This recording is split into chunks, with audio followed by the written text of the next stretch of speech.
J'ai remis ce t-shirt parce que ça faisait vraiment pas mal de temps que je l'avais pas mis et je sais, Tonton Snake il exagère beaucoup sur ses t-shirts. Mais franchement.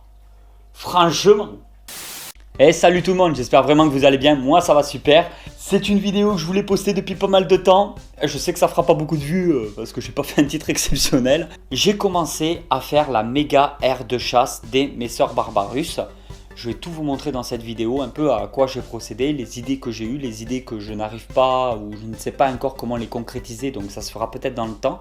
J'ai concrétisé certaines idées pour le moment, je vais tout vous expliquer comment je fais. Je suis vraiment trop content de vous montrer cette vidéo. Je suis à peine en train de la tourner que je suis déjà tout excité. Ne vous imaginez pas des trucs s'il vous plaît. Dans les prochaines vidéos, ça sera surtout du suivi d'élevage. On va repartir aussi un petit peu en nature pour observer quelques colonies. Dès que j'ai un peu de temps, je tourne des vidéos comme ça et je vous les poste sur YouTube. Là, on va vraiment repartir un peu sur des suivis d'élevage. Que je reprenne un peu le temps de ressortir dehors parce que ces temps-ci, j'ai eu beaucoup moins de temps pour moi. Voilà, j'ai le travail, j'ai tout qui reprend un peu un cheminement, il faut que je m'organise, ne vous inquiétez pas. Mais les vidéos arrivent, l'aire de chasse va se terminer, beaucoup de choses sont à prévoir, même pour l'hiver, ne vous inquiétez pas. Alors comme vous le savez déjà, ça c'est la vitrine où se trouvent tous mes élevages de fourmis, donc fourmis, araignées, menthes religieuses, tout est dans cette vitrine. Donc au niveau des Messeurs Barbarus, comme vous pouvez le voir, ça c'est la première aire de chasse qui va très prochainement dégager, tout simplement. Donc j'aurai plus de place pour poser des nids ici aussi. On va garder le dôme qui est devenu complètement saturé. La partie Castelrock qui se trouve ici. Et après nous avons d'autres espèces de fourmis un peu partout. Voilà, je vous montre que vite fait. C'est un petit caillou, une ardoise pour tenir les tubes à essai pour éviter que ça roule. Tout se passe bien, comme vous pouvez le voir, regardez rien que là les cocons, enfin c'est énorme. Tout se passe vraiment nickel dans la vitrine.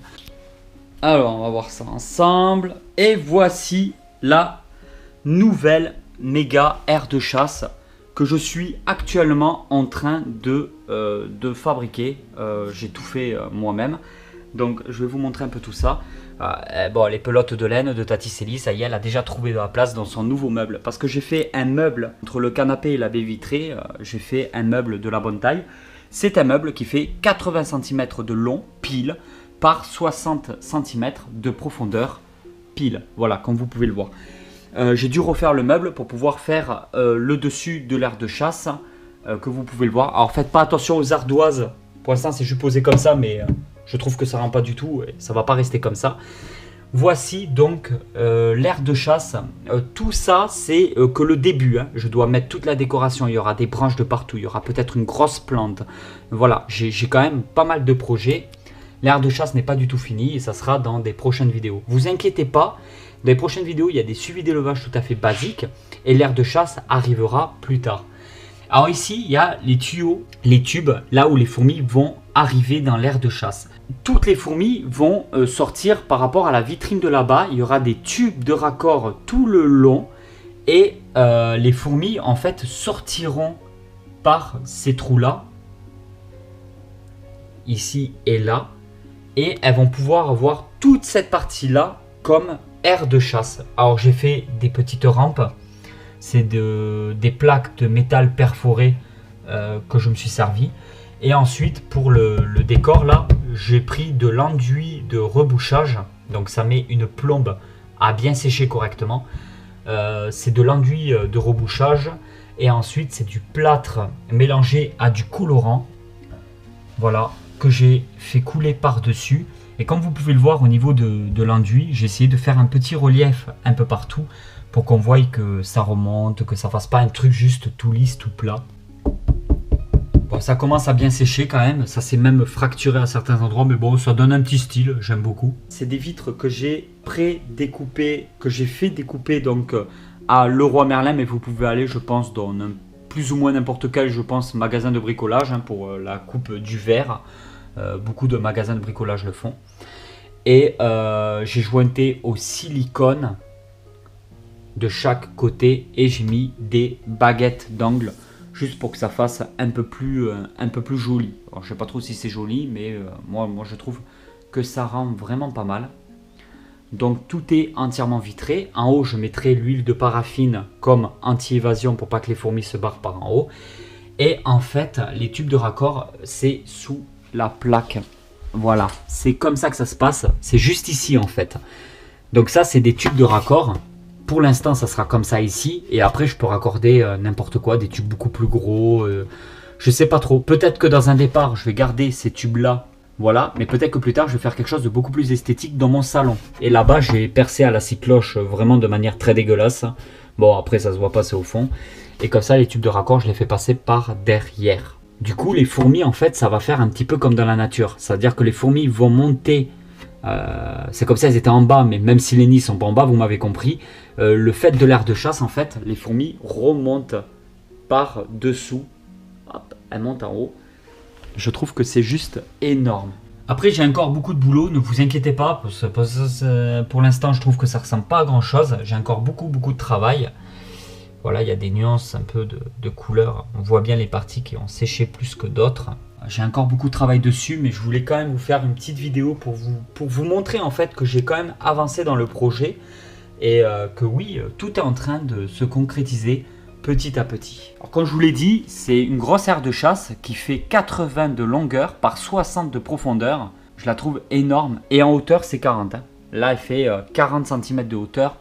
La hauteur, on peut mettre beaucoup moins hein, pour une aire de chasse. Ça c'est pas le problème.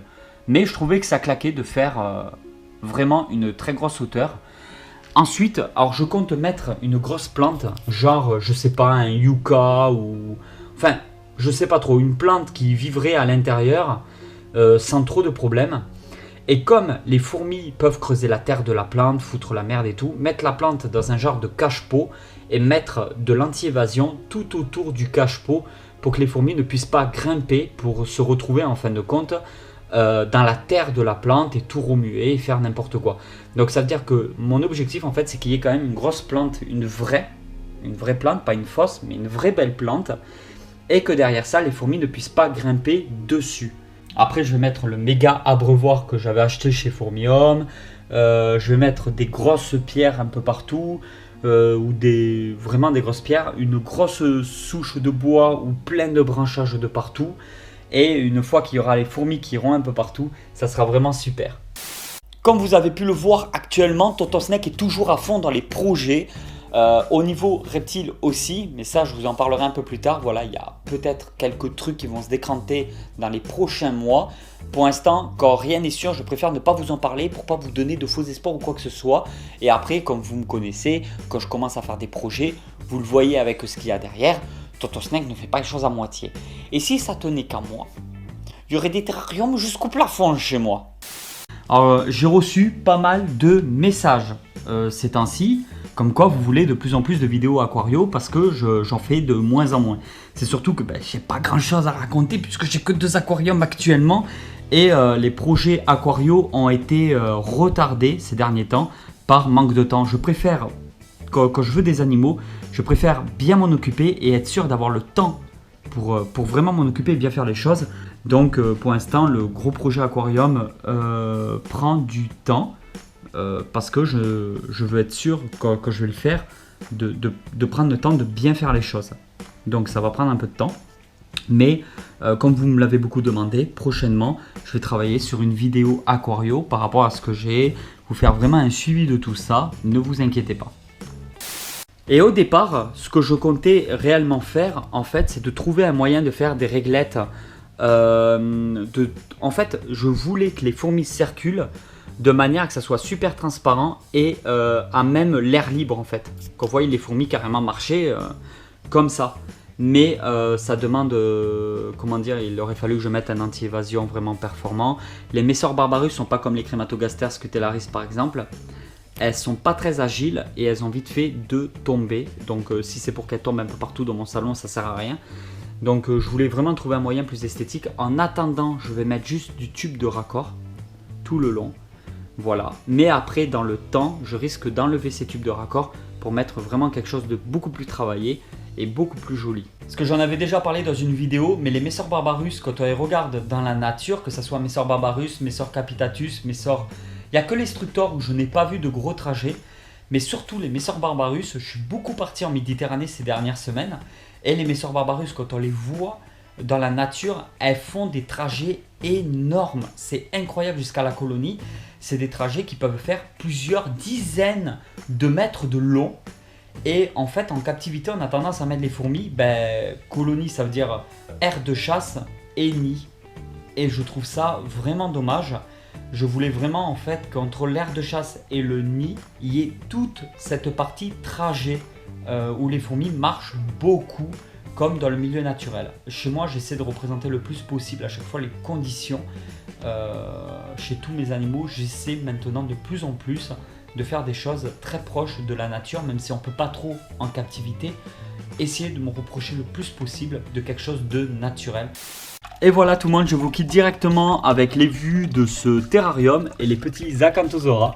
Il y aura vraiment un suivi par rapport aux aquariums, ne vous inquiétez pas, il y aura une vidéo là-dessus. J'espère que ce style de vidéo vous plaît.